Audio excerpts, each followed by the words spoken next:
transformaciones de vida de santos y santas, el inspirador ejemplo a seguir para el combate católico de hoy.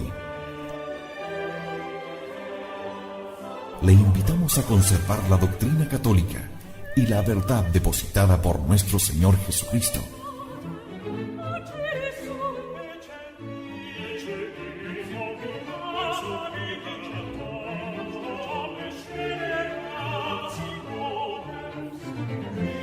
Somos Convicción Radio, auténtico catolicismo, por la gloria de Dios y la salvación de las almas.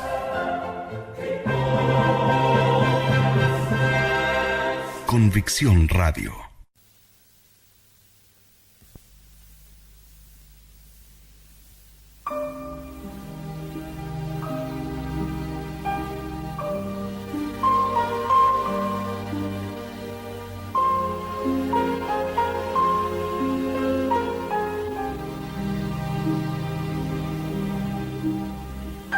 Capítulo de 1591. El más puro padecer acarrea el más puro entender.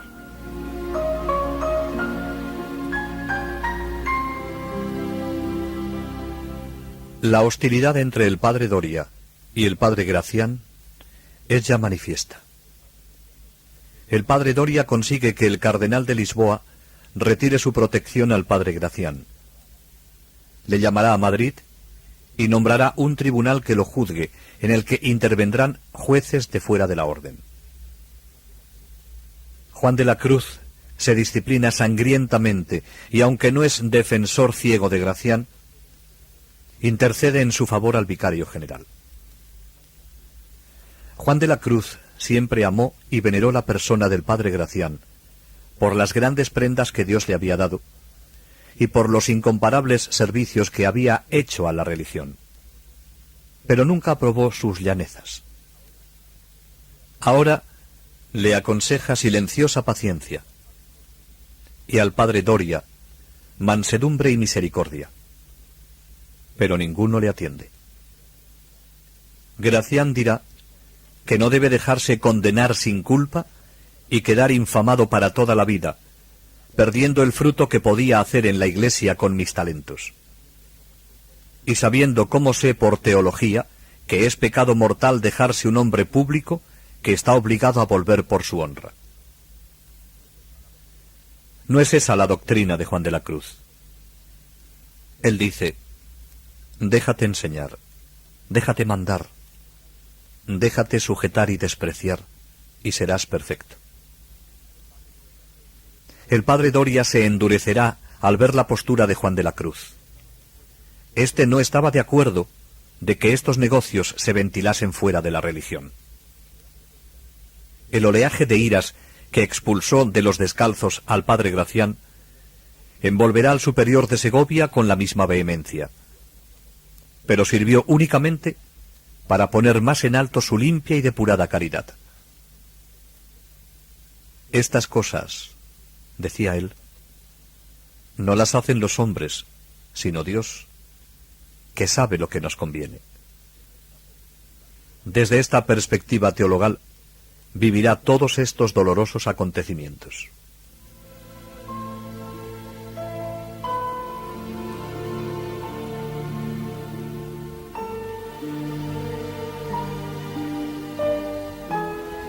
El capítulo general de la provincia reformada de España iba a abrirse en Madrid la víspera de Pentecostés, que ese año de 1591 es a primeros de junio. Juan de la Cruz tiene que asistir a él en calidad de consejero de la orden. Antes de partir para Madrid, visita a las carmelitas y les pide oraciones por las grandes intenciones del capítulo. La priora le dice que todas las monjas esperan que el capítulo le designe como su prelado, a lo que Juan de la Cruz le contesta: si supiera cuán diferentemente pienso yo. Hágola saber que, estando en oración encomendando a Dios los sucesos de él, me pareció que me tomaban y me arrojaban a un rincón. No se engañaba. La misión que le quedaba por cumplir en la obra de la reforma carmelitana iba a conformarle más que nunca con Cristo crucificado. Humanamente esto sería el fracaso, el desprecio, el olvido. El Hijo de Dios se complace en repartir con sus amigos más íntimos la gloria de su abandono.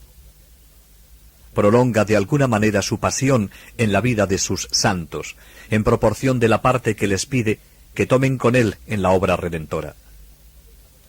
El Señor no deja de repetir a los hombres la lección grande y difícil del Calvario: escándalo para los judíos, necedad para los gentiles. Y esto, a veces, ocurre que la cruz de Cristo es escándalo para los creyentes y necedad para los incrédulos. Cristo, clavado en la cruz, es sabiduría divina, y en el aparente fracaso se realiza el mayor de los triunfos. La redención del mundo se ha obrado y se continúa a través de los siglos en el sufrimiento y fracaso consentido por amor. Para comprobarlo, no tenemos más que ver cómo han vivido los santos desde los primeros siglos, empezando por los apóstoles. Juan, fiel seguidor de Cristo, no escapa a esta ley de amor. Desde su primer encuentro en Medina del Campo, Teresa de Jesús ha comprendido que su senequita era, en los designios de Dios, la piedra angular de la Reforma. Lo será hasta el fin, a pesar de lo que el enemigo trabaja y de los errores del padre Doria y de los padres capitulares. Solo que lo será a la manera de Cristo, como dice la Escritura: la piedra que desecharon los arquitectos, en piedra angular se ha convertido. Fue el Señor quien hizo esto, y es maravilloso a nuestros ojos. El drama histórico, cuya última fase se abre en este capítulo de 1591, traspasa las dimensiones humanas. Es un episodio de unas dimensiones no corrientes, de la lucha sin cuartel que se prosigue desde el pecado original entre el ángel de las tinieblas y los que han recibido de Dios, de una manera particular, la misión de recordar al mundo su voluntad de amor y de renovación. A descubrir esta lucha y no dejarse engañar por el enemigo, o por uno mismo con falsas razones, aunque vengan encubiertas bajo capa de bien, es lo que trata de enseñarnos un santo como San Ignacio, también con la misión, como San Juan de la Cruz, de llevar a las almas a la identificación con Cristo. Y es que en el origen, en lo más profundo del hombre, no hay en realidad más que dos movimientos: el amor y el egoísmo, de los cuales uno depende de Dios y el otro del pecado personificado en Satanás. Esas son las dos voluntades de las que habla San Pablo en la carta a los romanos.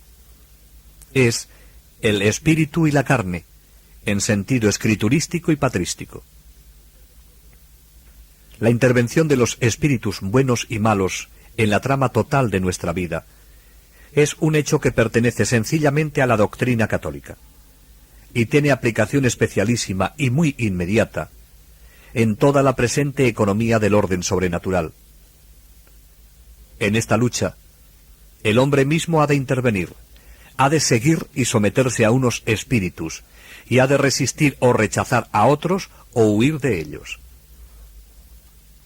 En el caso de Juan de la Cruz, el enemigo, utilizando las causas segundas de quienes, bajo capa de bien, se dejan llevar de la ambición, poder o debilidad, trata de hacer todo lo posible para perder o inutilizar al santo. La Madre Teresa había explicado que, si el demonio logra la perdición de una sola de esas almas que han llegado a la unión con Dios, ha logrado al mismo tiempo la perdición de una multitud de otras, como la experiencia lo ha demostrado. La gracia propia de Juan de la Cruz es encaminar a los hombres hacia la unión divina más íntima que se pueda conocer en esta vida. Su misión le había hecho enemigo personal de Satanás. Intervenciones más o menos espectaculares o causas segundas sabiamente explotadas, todo había sido utilizado para arruinar un mensaje tan útil para la Iglesia. A pesar de toda su sabiduría, el enemigo hasta ahora había perdido la partida. Juan de la Cruz había salido victorioso de la prisión de Toledo.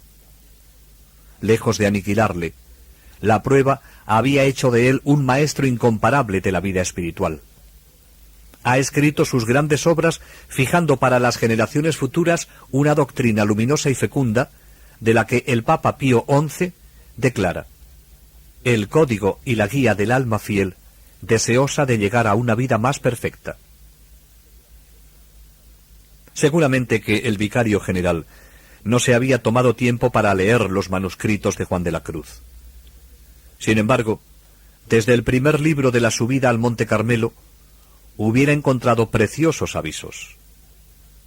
Escritos en la época en que Juan de la Cruz era rector de Baeza o superior de Granada, no apuntaban a él, pero ahora iluminaban con una precisión asombrosa la conducta del padre Doria, a quien la Orden del Carmelo reformada estaba oficialmente encomendada. Oh, si supiesen los hombres de cuánto bien de luz divina los priva esta ceguera que les causan las aficiones y apetitos, y en cuántos males y daños les hacen ir cayendo cada día, en tanto que no los mortifican. Porque no hay fiarse de buen entendimiento, ni dones que tenga recibidos de Dios, para pensar que si hay afición o apetito, dejará de cegar y oscurecer y hacer caer poco a poco en lo peor. Porque esto tiene el que está ciego por el apetito, que puesto en medio de la verdad y de lo que le conviene no lo ve, como si estuviera a oscuras. El vicario general, al dirigirse al capítulo de Madrid para tomar en él las más graves decisiones, parecía como si su apetito de dominio, semejante a una nube, se habría puesto sobre los ojos de su razón, de manera que no veía ni siquiera las cosas que estaban delante. Juan de la Cruz, cuando era superior, había denunciado ya también estas astucias del enemigo cuando escribe que los ambiciosos colorean y matizan su gobierno y su proceder con apariencias de virtud y de mayor perfección. Este vicio de la ambición es tan poderoso y pestilente que hace a los que posee tales pecadores que de sus vidas y enredos viene a hacer el demonio una argamasa que pone en confusión a los confesores, aunque sean muy sabios, porque pican en todos los vicios. La postura de Juan de la Cruz es muy distinta. Él ha escogido seguir a Cristo por el camino del sufrimiento, la pobreza, el desprecio y la humillación.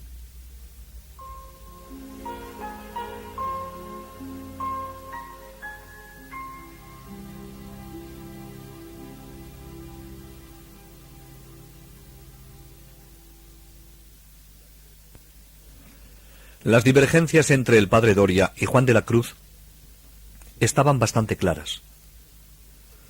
Dos asuntos dividían sobre todo los pareceres: la cuestión de la dirección de las monjas y la de la posición en la orden del padre Gracián. Desde la creación por el padre Doria de la consulta, con jurisdicción sobre las dos ramas, la masculina y la femenina, las religiosas vivían en constante inquietud. Querían mantener las reglas y costumbres que legara Santa Teresa. No pueden consentir la intromisión de un extraño. Sí aceptaban, y con mucho gusto, estar bajo la dirección de un religioso carmelita, pero no querían depender de la consulta, por temor a las interferencias que con esta dependencia podrían darse. El peligro les llevó a pensar los pasos que debían dar.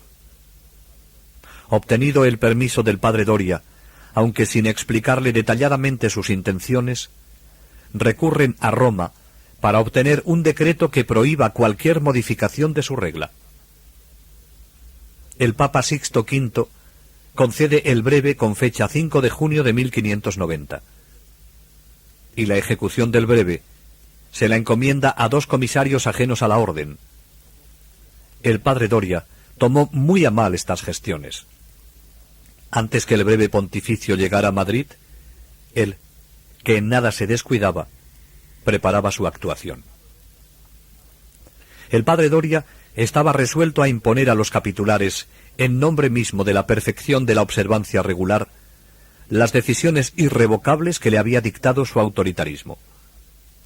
Sea por ambición personal, sea por temor o por convicción, los capitulares, parece, estaban dispuestos a adherirse a los modos del vicario general. Así están los ánimos cuando se abre la sala capitular en junio de 1591. Entre los participantes estaba, en calidad de socio de la provincia de Andalucía, el padre Diego Evangelista, joven religioso de 31 años, buen predicador, a quien el padre Juan tuvo que llamar la atención por sus salidas demasiado frecuentes cuando era visitador de Andalucía, lo que provoca el resentimiento de este fraile. Sobre el ojo de su corazón se ha colocado la catarata de la pasión de su amor propio. Juan de la Cruz sabe que tiene en su contra un buen número de capitulares.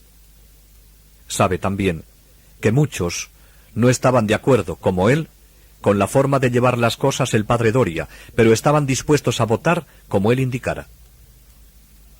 El capítulo iba a desenvolverse en un clima desfavorable para Juan de la Cruz. Las elecciones hechas en semejante ambiente corrían el peligro de no estar guiadas por la razón natural, menos aún por la sabiduría sobrenatural de Dios, sino por los apetitos y pasiones desordenadas. Se procedió en primer lugar a la elección de consejeros y definidores. El resultado es que Juan de la Cruz no sale reelegido. Ya no sería ni consejero ni definidor, y su lugar lo ocuparía, precisamente, el padre Diego Evangelista, su particular enemigo. Triunfa. Y este triunfo pueril y mezquino, que pregona desde el primer momento imprudentemente, hubiera bastado para abrir los ojos de los menos avisados, si los capitulares no hubieran estado cogidos en sus enredos como una inextricable argamasa. Lo que los partidarios del padre Doria querían a toda costa evitar era que Juan de la Cruz saliese elegido comisario de la orden para las monjas, tal como éstas esperaban y deseaban. Este cargo sólo podía corresponder a algún elevado prelado de la orden. Privarle al padre Juan de sus anteriores funciones significaba sencillamente hacerle incapaz para este puesto particular. El padre Doria sonríe. Quitado todo cargo de la orden, no lo podrá tener sobre ellas. También sonríe Juan de la Cruz, pero con otros sentimientos.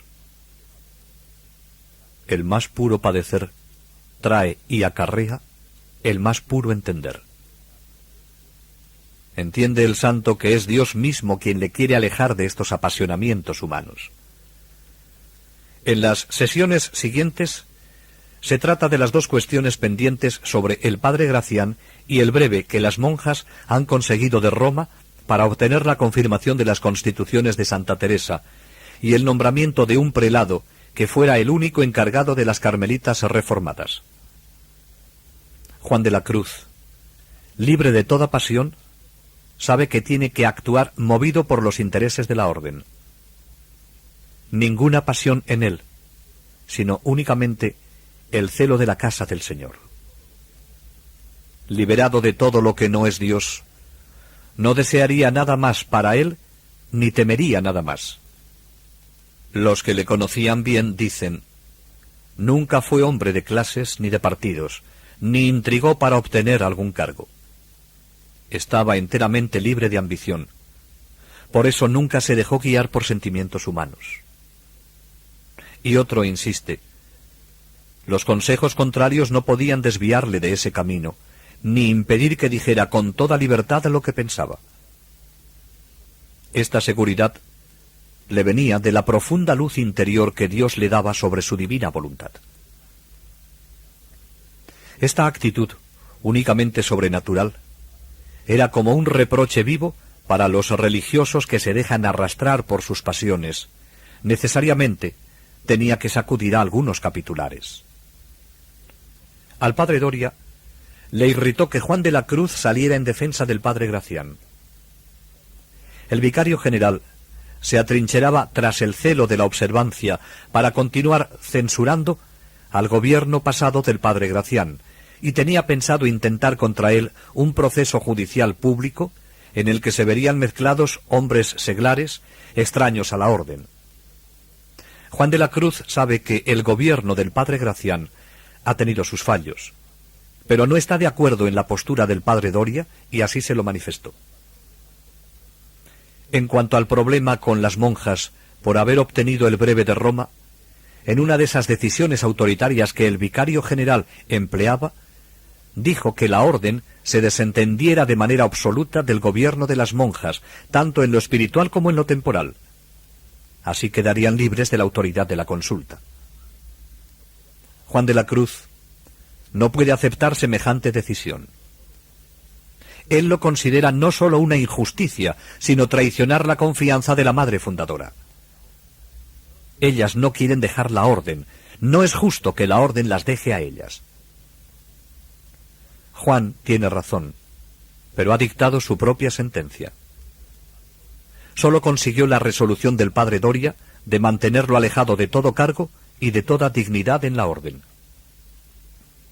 El padre Juan, siempre dispuesto al sacrificio, se ofreció para la misión de México apenas salió el tema de la necesidad de enviar algunos frailes a la naciente provincia.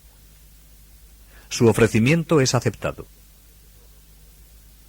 La sensación de todos es grande.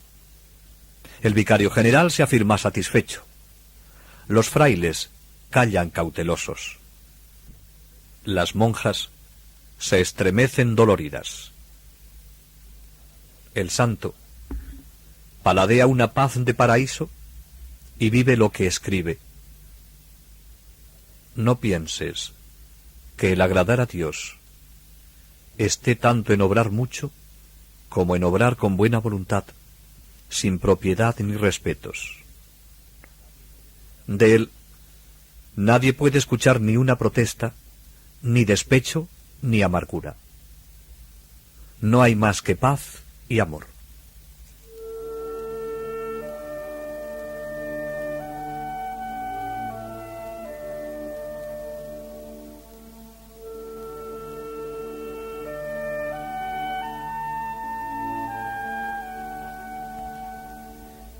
El padre Doria ha conseguido la anulación del breve en favor de las monjas.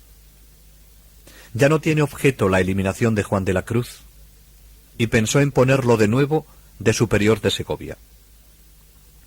Juan pidió que le dejaran libre de todo cargo, por muy pequeño que fuera, para no ser responsable ya más que de su propia alma. Un suceso pequeño, pero altamente revelador, a la hora misma en que se termina el capítulo, nos da la nota del clima en que éste se ha desarrollado.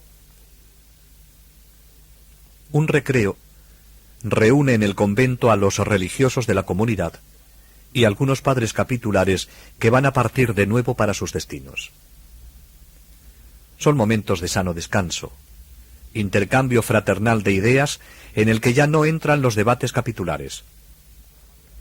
Como siempre, Juan de la Cruz, que toma parte en la conversación, hace que recaiga sobre cosas del espíritu, con su sencillez y divina competencia.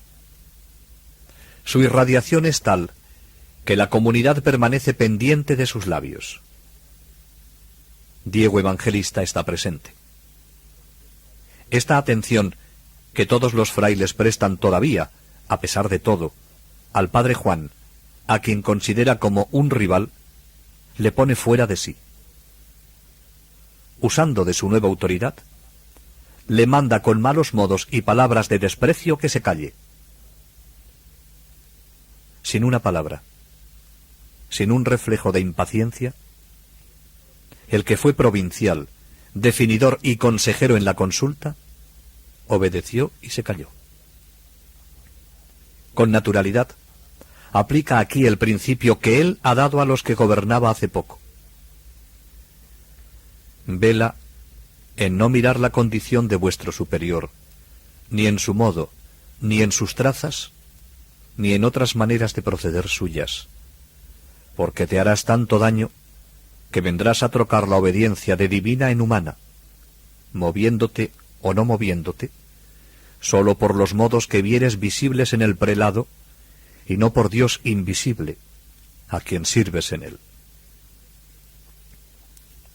Su silencio es actitud sobrenatural respecto de un superior cuyas debilidades humanas y poco espíritu religioso conocía Juan de la Cruz mejor que otros. El padre Doria destina a Juan de la Cruz a uno de los conventos de Andalucía, de donde acababa de ser nombrado provincial el padre Antonio de Jesús. De momento tiene que dejar en orden los asuntos del convento de Segovia antes de dejar para siempre Castilla. Se dirige al convento de las Carmelitas para confesarlas por última vez. Está desmejorado. Las monjas querían hacerle hablar. Los ecos del capítulo que les han llegado les hacen sospechar muchas cosas. Al querer tocar el tema, Juan dice: no hablemos de esto. Además de su puño y letra, ha escrito 2 cartas que ponen de manifiesto su postura. En una de ellas dice: de no haber sucedido las cosas como ella deseaba, antes debe consolarse y dar muchas gracias a Dios, pues habiendo su majestad ordenádolo así, es lo que a todos más nos conviene, y a los demás también. Les está bien tenerme aparte, pues así estarán libres de las faltas que habían de hacer a cuenta de mi miseria. Entreténganse ejercitando las virtudes de mortificación y paciencia, deseando en el padecer hacerse algo semejante a este gran Dios nuestro, humillado y crucificado, pues que esta vida, si no es para imitarle, no es buena. Y en la otra dice: de lo que a mí toca, hija, no le dé pena, que ninguna a mí me da.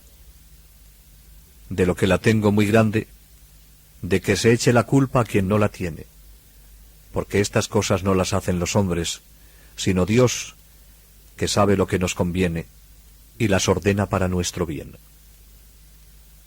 No piense otra cosa, sino que todo lo ordena Dios, y a donde no hay amor, ponga amor, y sacará amor. Nada tan admirable como el estado de alma que manifiesta Juan de la Cruz en toda esta situación.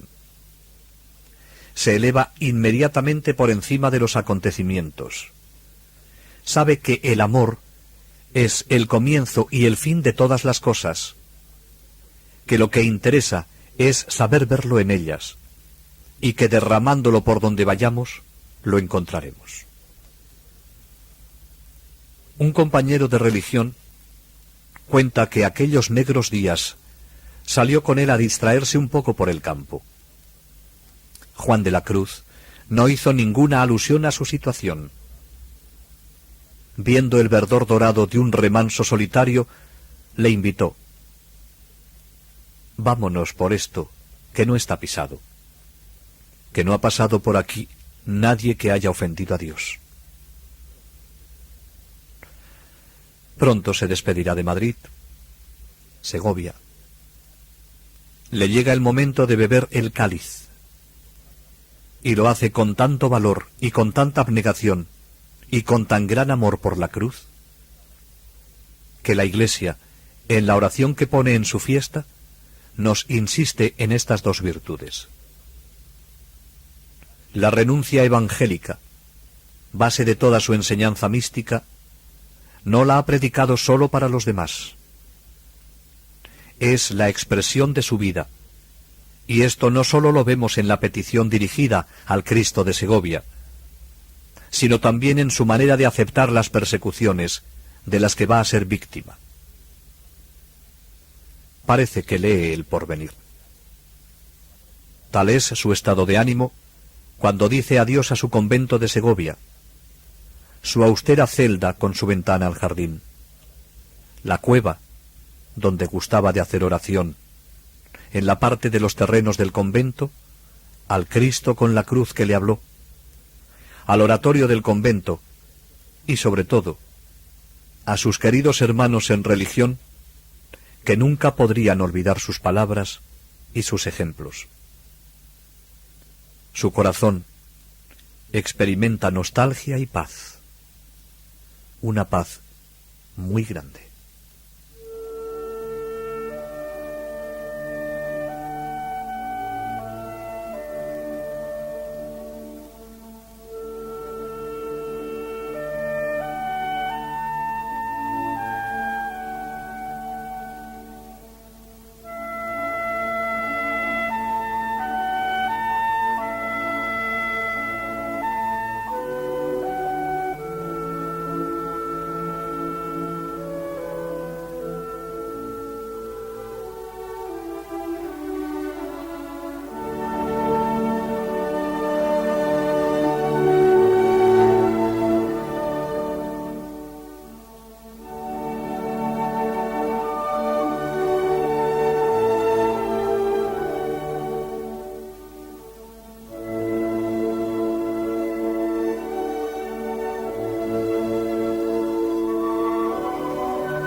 Narraciones de vida de santos y santas, el inspirador ejemplo a seguir para el combate católico de hoy. Le invitamos a conservar la doctrina católica y la verdad depositada por nuestro Señor Jesucristo.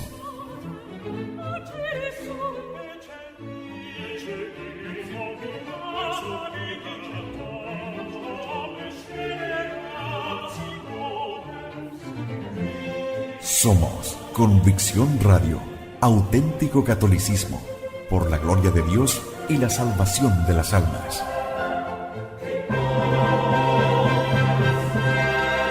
Convicción Radio.